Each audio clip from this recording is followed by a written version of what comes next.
and thank you for joining us this evening. If you came here for the virtual online reception for the Art Department's Spring 2021 student art exhibition, then you're in the right place. You may note that this is pre-recorded. I am not currently, as you're watching this, standing in the gallery space in DFAB.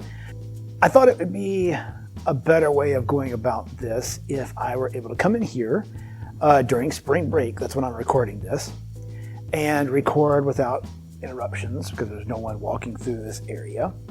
And that this would also allow me to put together a program where we could have conversations with some of the students who made work and sort of edit it all together into a program that might be interesting to watch for a few minutes tonight. I hope that's the case.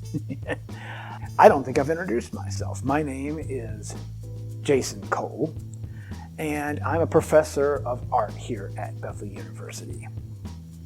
So if you're not familiar with what's going on, let me explain. Every spring in what is known as the Kathy Sachs Art Gallery here in Dickey Fine Arts Building at Bethel University, we hold an exhibition of student work that's been submitted by our art majors and art minors that goes on display here for about a month. And in the past, at least, we've always had a reception one night. This would be one night where we have sort of an opening reception or a closing reception, depending on when we were able to schedule it.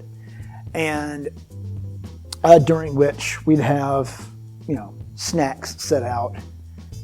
The students who had work in the show would be here and available, and people would sort of come and go as they pleased during that time and look at the work, eat some snacks, and talk to any students about any work that they were interested in that they saw on the walls. It's also a big extra credit opportunity for those of you who are in humanities. However, this event does have a tendency to attract some large crowds. And even though the lobby of Dickey Fine Arts Building that we use as the gallery is a large space, people can get pretty tightly packed in when we have this event. So we didn't think it would be prudent to have an actual reception face-to-face in person in this building. The spring student exhibition, however, is one that the students themselves often look forward to, the art majors and minors. And during this time of COVID, I got emails from a few students asking if we were going to do it this semester because they were looking forward to having their work in the show. And to be honest, early on, we weren't certain. Because last year, 2020, the student show was actually the last exhibition that we had in the gallery space that had a reception. There was another show that was hung in the gallery right before lockdown happened, and we didn't return to campus until until the fall semester of last year. By the way, my apologies for all my moving around. I have a difficult time standing still. But the more we thought about it, the more appropriate it felt that we would do something in this space that would honor the students. You guys have been through a lot, right? This is an absolutely unprecedented time, and the things that you guys have been dealing with have completely and utterly disrupted what would be the normal college-going experience. And whether you're brand spanking new and fresh off the boat a true freshman or you're graduating this semester or anywhere in between, this has been a disruption to the norm. I can't imagine it's been easy for anyone. Right? So that being said, it made sense then, I think, to have something in this space that honors students by showcasing what our students have been doing during this difficult time. What you see happening here, should you decide to come by the exhibition in person sometime, you're going to see on the walls the works of those students who responded to the call that was put out to submit work. Those art majors and minors, that is, who responded to put work into the exhibition here. And all of the work is up on the walls. And if you do come in person, I want you to note that not only is the work on the wall, but each piece is accompanied by a label that gives us information. There's the title of the piece, if the piece has a title. There's the name of the student, followed by what material was used, what medium was used for the piece. All right, so this one has the title of Familiars. It was painted by Molly Summers Horn using watercolor. So if you come, check those things out as well.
Over the past week or so, a few of the students who have work in the show were interviewed and asked to talk a little bit about their work and their experiences. So let's take a look at a few of those now. Well, this piece was for my intro to painting class. It was a still life, and I actually put it in the art show because it's one of my favorite pieces actually ever now. It was supposed to be very prim and prissy, and about halfway through I got so sick of it and I took a palette knife and I scraped all over the canvas, and now it's my favorite. I love it. With this piece, I definitely learned that I liked to kind of play around. I've always been it has to be perfect. I can't have a line out of place. I barely even would do like shadows and stuff that weren't blended in. It was a lot of blending.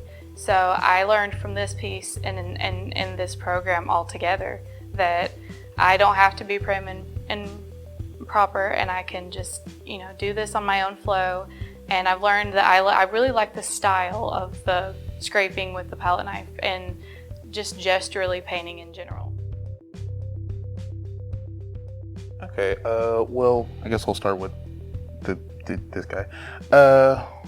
Well, basically, I make everything that I do. I start with my sketchbook and just sketch out a mess, honestly. Sketch it out in my sketchbook, then take a picture of it and put it on my computer. And then I draw over it and improve it on said computer. And this guy, Millie, is based off of that centipede guy in The Legend of Avatar: The Last Airbender. Basically, it's just 1,000 souls trapped into one body, and they cycle through, and with each cycling they change forms, and this is just the standard form of them.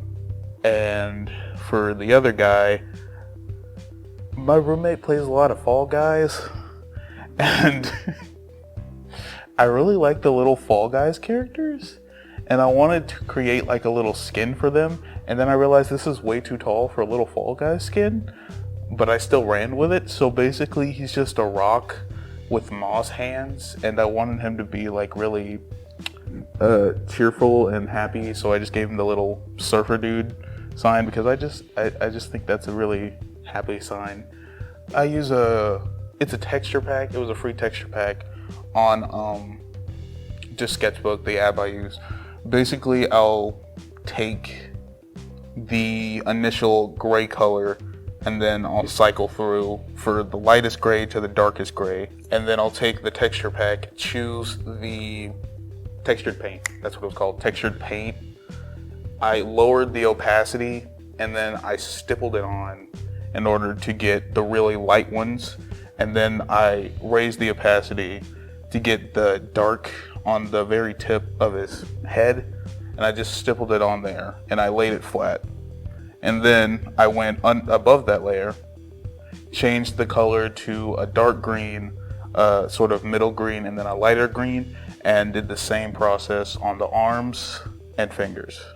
And for the legs, I just colored them in flat black, and then I just let it fade out with the same texture brush. This is the pink monster, and it is one of my favorites out of everything I've submitted to the gallery so far. It's made out of felt, obviously, buttons, and it's like a hobby.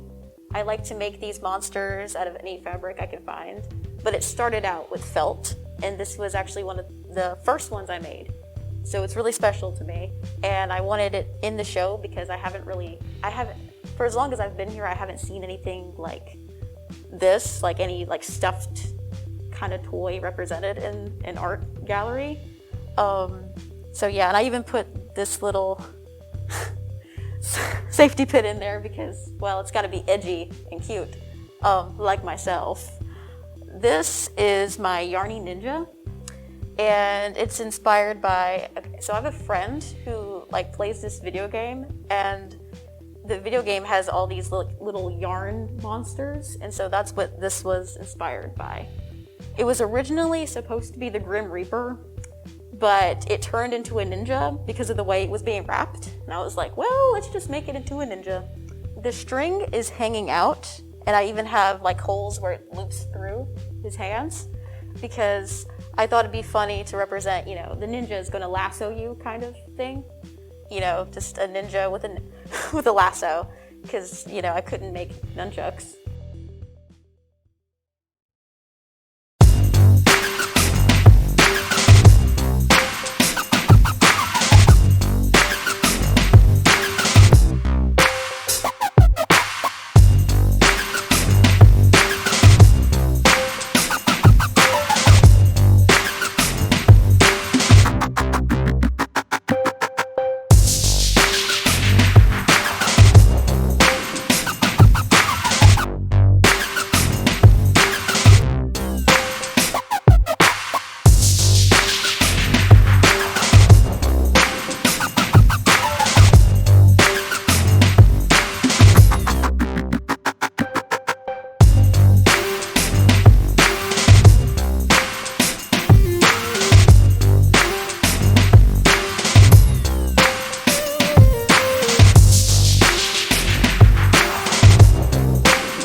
Well, this piece I did for watercolor, and it was the same still life that we had to do in painting. I actually very much hate watercolor, and Miss Poppy has taught me to like it, and I've learned how to do it properly. So you can tell there's a lot of layers in it if you get up close, and that was definitely something I had to teach. I had to learn myself, patience. And actually the cool thing about it is I named them as part of like a series. This one's called Tatiana's Garden, and then the other one's called Oberon's Table. So they're both folklore from Midsummer Night's Dream. This lively character is Yagosh, and he is also one of my favorites. He's basically inspired by old comic book art and old Batman.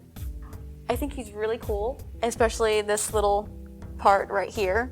It's kind of like his staff or whatever you want to make of it, because honestly, it can be anything you want it to be. Started out as a rough pencil sketch, because I like doing everything out in sketches, like rough sketches.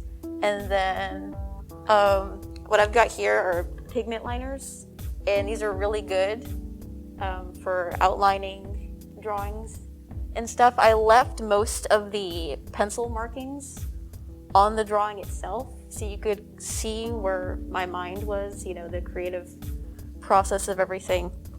And if you noticed, his leg right here isn't even finished. But that could very well be a shadow, because I thought it would be cool for him to be like a shadow jester too. So it's like he's a shadow, and then this is just showing like the transformation into like a corporeal being. And I wanted it in the show because I thought it would fit really well with the other works in here, because a lot of the artists in this show are very talented and they like monsters too. Yagosh. Just Yagosh. I saw something really similar to this, and I wanted to sort of remake it how I would do it. So, the sketchbook thing, draw it, all that. Basically, their wings were longer and like more flared out, and I sort of wanted to make mine shorter and a little chunkier. So that's what I did, and then I wanted to add a little bit of shading on the bottom as well as under the wings, and then just keep that wing in the back shaded out as well. And like I left some few chunks out, to like feathers. You don't really see like each and every single feather in a wing and stuff like that. I put it in the art show because I just thought it looked really nice, basically.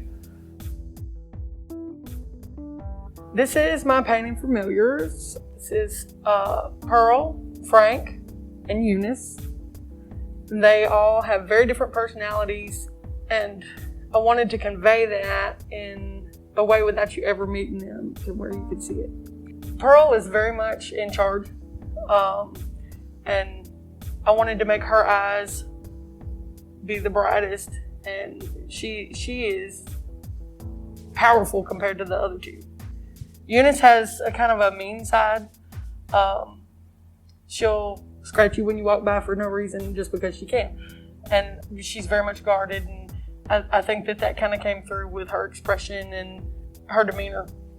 And then Frank is kind of a combination of the two. She floats, she's in the middle. She has the personality that she is everyone's friend until she's not. So these are my three cats, and they are very much different, but they all love me, so I thought I'd pay tribute to them in watercolor.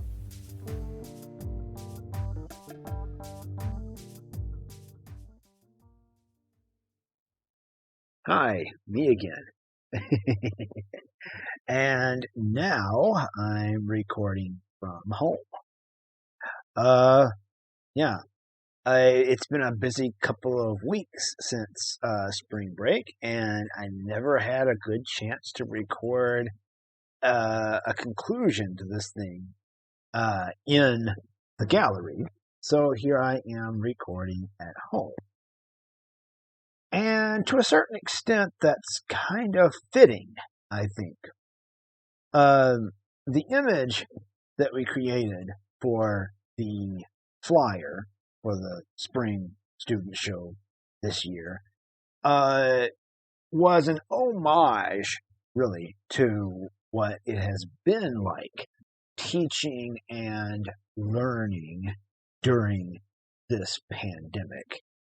If you haven't seen it, the image is made to resemble the screen during a Zoom meeting, and it's meant to be a bit of hyperbole, but maybe perhaps not so much hyperbole in the different ways that students are interacting or not interacting with the screen. Some are eating snacks, some aren't paying attention at all, some are bored. One is pointed up at a ceiling fan. Totally had to get the lawyer cat in there, And so then it's fitting that I'm sitting here recording from home in less than formal attire, like I was at the beginning of this, as we close out. And as we close out, I just want to say again, thank you for joining us. Hopefully in the near future, our receptions won't need to be virtual like this. Hopefully in the very near future, we can be in that space together without worry, without concern. Until then, however, I thank you. The art department thanks you. We're a small department, but we try to make an impact around here. Yeah. So, again, thank you. Thank you, everyone, for being willing to spend some time with us here. I know that you have options of how you can spend your Thursday night, and I am grateful that you chose to spend it with us. If you are here for extra credit in any class that you may be taking, and you haven't already done so, please put your name and maybe your professor's name as well into the chat so that we've got a record of who was here that can pass along to whomever your professor name. Yeah. There it is, folks. If you haven't come by to see the work in person, please do so. The filter of a computer screen does not do justice to what it is to see that work in person. All right. Thank you again. Good night, everybody.